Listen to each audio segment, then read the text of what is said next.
It was dead. 6-3, Cincinnati leading. Bottom of the 8th, sixth game of the World Series. There is the on-deck batter coming out, a pinch hitter, Bernie Carbo. I dreamed about that my whole life. I mean, come on, man. When you're a kid, you dream about the World Series, man. You want to be in the World Series. Now it's Bernie Carbo. Carbo, one time the #1 draft choice of the Cincinnati Reds. You heard it before, but that's the irony of this game. Game 6 was the greatest game I ever played.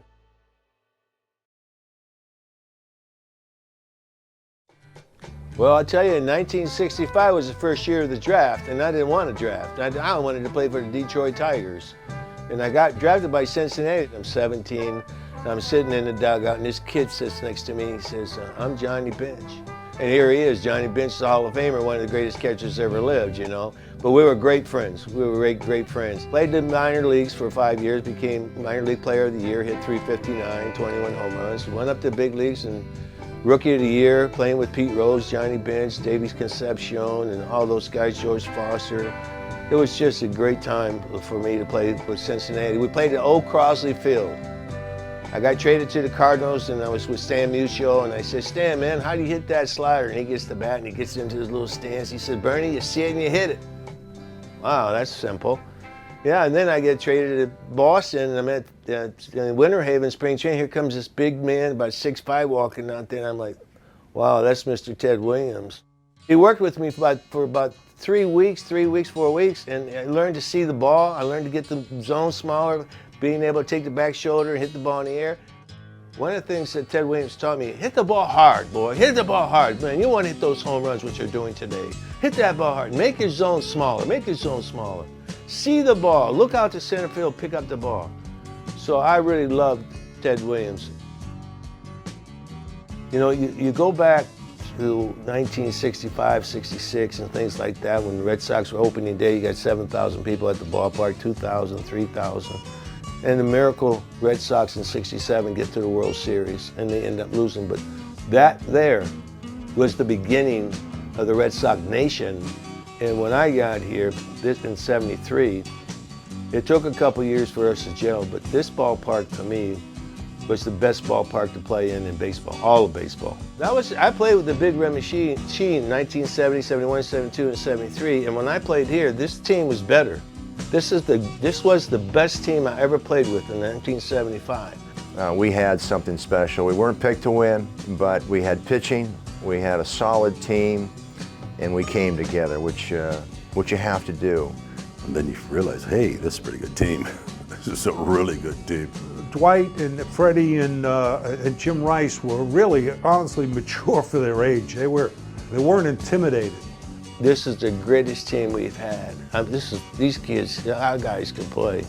And we wanted to win. We wanted to play the game. We liked each other. And when we came to the park, we were loosey-goose in the clubhouse. When we crossed the line, it was all business. You know, the fans from the 67 team, they still remember, they said, boy, maybe this is the year, you know?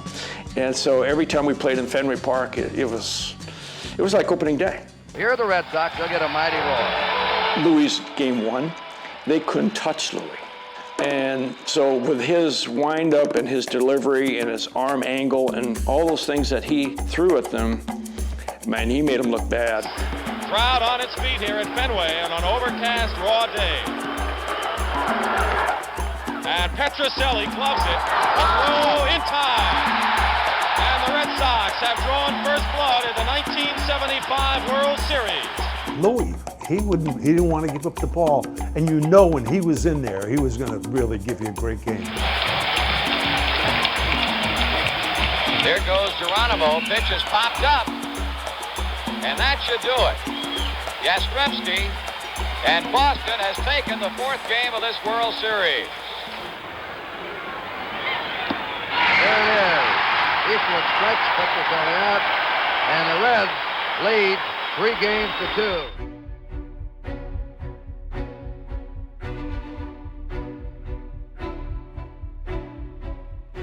We always feel good when Louis was going to pitch, but there's such a delay between games because of the weather. It was all hands on deck. The 6th game, we were down 3-2. Louis is going to pitch, and he's going to take us where we want to go.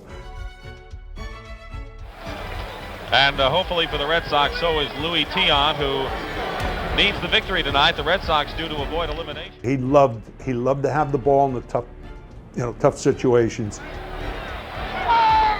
And he strikes out. That's control for you. Bench one after it, and Louis Tion strikes out Bench to retire the side. So going into Game 6, I got rest. We got a couple guys on in the first inning. Yastrzemski's at second, Fisk at first, 2 down, bottom of the first inning. And Nolan threw me a fastball out over the plate, and I hit it over the bullpen into the bleachers. Now I hadn't done that since like May. So when I hit it, I said, damn. And there's a high fly ball deep to right field. Going back, Griffey, forget it. It's gone. You know, when you're playing in those kind of games, you don't really hear the crowd until like after the fact. But the place is just jumping. And this place is rocking. You know, and even when I got in the dugout, it's still jumping.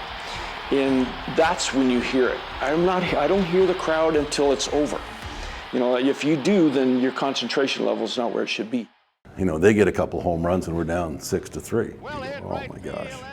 You know, and you go, oh, well, you know, maybe it's not our time. And then Bernie comes up late in the game. 6-3, Cincinnati leading. Bottom of the 8th, 6th game of the World Series. Now it's Bernie Carbo.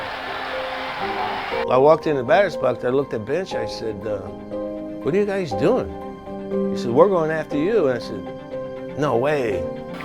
Carbo's a good inside-out swinger, and most teams this year try to pitch him well inside. They try to jam Carbo. So the next thing I know, I got 2 strikes on me, whatever, and I'm thinking right there. And then I take the worst swing. Just did get a piece of it to stay alive. It's just at the last second, just kind of flicks his bat and hits it like 2 feet. I went like, oh, that's the worst swing I ever saw in my life. That was one of the ugliest swings we ever saw. We told him that. The worst swing that any major leaguer has ever taken in the history of the game. Pete Rose said, it looked like a little leaguer trying to learn how to hit. And Ben said, I never seen a swing like that in my life. And Rico was on first, it looked like a pitcher hurt his arm trying to hit. Oh my God, I was at first base and said, oh geez, Bernie, I hope Bernie knows where he's at, you know? That's a kind boy. If you get a foul ball, you're really happy you did your job. Thinking, wow, what am I gonna do? And the next pitch, pow! Man. Deep center field, way back, we're tied up. I heard that crowd after years of not paying much attention to it, but listening to that crowd, they went crazy. I was running so fast around those bases and yelling, like I said, it was beautiful. When I got to home plate, it was so exciting. I had my hands up in the air, man. It was, I didn't know what to do, you know? There he is, Bernie Carbo. 2 base hits, 2 home runs.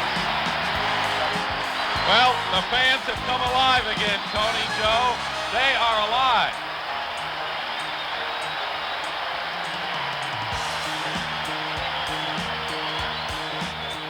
Jeez, that play, because we were down 6-3. And, oh, I thought that it was loud in the first inning. It was louder then. Wow, 3-run home run, we tied the game up. Bernie Carbo takes the best swing that the major leagues have ever seen. You could take that swing and superimpose it over every great hitter that ever played that hit a home run. That was the swing that Bernie had. And he hit it into the center field. That gives me the goosebumps right now. I still get the chills thinking about it. And it was such a great home run. I dreamed about that my whole life. I mean, come on, man. When you're a kid, you dream about the World Series, man. You want to be in the World Series. Listen to that crowd. I knew exactly, man, this was what it's about. Well, you want to be a ball player, you want to play in the World Series. And we're all tied at 6 apiece. Lifted us at that moment that this is tied up and we're going to win it. I think fans have gotten everything they could expect out of this World Series, Joe. I don't know what else. I don't know what you could write into it, Dick. Pete Rose came up in I think it was the top of the 10th. And he's all excited. Isn't this the greatest game he ever played? This is a great game. He's going, this is the greatest game I've ever played, the greatest game. I'm going, Pete, it's past my bedtime. I'm kind of going, okay, one more inning, let's go. Jeez, oh man. Bottom of the 12th inning, and it'll be Fisk, Lynn, and Petroselli against Pat Darcy, who has been very impressive in 2 innings. Well, I was on deck.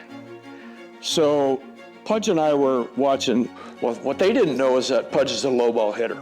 Fisk really was working hard on great low ball hitter. And the pitcher coming in, sinker baller. Oh boy, sinker. So Fred and I are standing on the on-deck circle, and I said, Fred, I don't know what happened. This is the way I felt. I said, I'm going to hit one off the wall, drive me in. Pudge he says to me, Freddie, I'm going to knock one off the wall, you knock me in. So I go up there, and it's like I was in slow motion. It was like, you know, how you see sometimes when people dream about stuff, and there's like a fog, and there's like slow motion, and you go up there, and, you know, I wasn't nervous, I wasn't anything, you know, so I don't know, I just knew I was going to do something. There it goes, the long drive. If it stays fair, home run.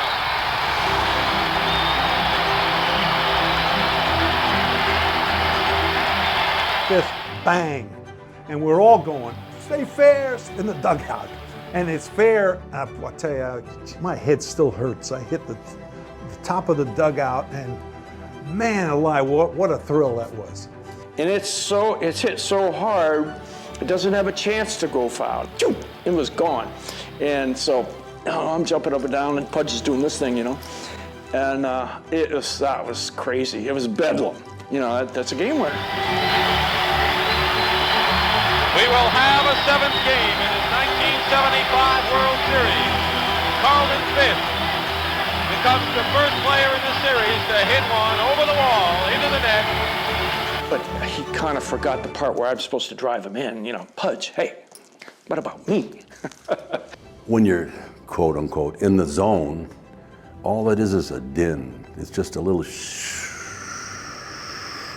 You don't hear that individual voice. You don't hear the roars. You just hear, it's like white noise in the back. And so that kind of calms you down, I think. And you don't hear the crowd, even though it's there and they're making noise. I mean, it was magical. I don't know. Sometimes you just feel like, okay, this is the big universe. And there's a lot of time involved here, but this is my time. This is my minute of, you know, universal recognition. And that's what I felt. I don't know why, but I felt that way. Red Sox win it 7-6 in 12 innings. And Carlton Fisk had a lot of little boy in him right there, Joe. Baseball lit up. It became life to people, and they started loving the game of baseball. It took a while for me to really understand what this home run meant and how it opened doors for me to be able to reach people and talk about the game, the greatest game ever played and the greatest story ever told. So it was an interesting thing is that when it was over, you can't believe it's over. It's something that happens and you just think, what did happen? That home run. You know, and then lose the 7th game the way we lost it, it was difficult. There's a high fly ball. It should be all over. Geronimo's under it. And Cincinnati has won the World Championship, beating the Boston Red Sox 4-3.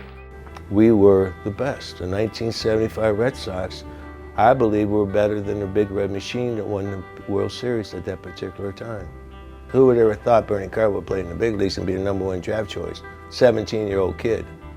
And so for me to play here was very exciting. This ballpark to me was the best ballpark to play in baseball, all of baseball. And these Red Sox fans know baseball. And they will boo you and they will cheer you. And I like that because I want to give 100%, 150%. I'm going to die for balls. I'm going to go first to third, second to home. I want to get that good hit. I want that big hit. I want to be the best 10th player in the baseball. And because of these fans, this is what I played for. I put that uniform on, that Red Sox uniform, and I felt fans and playing here, and it was so beautiful, so beautiful.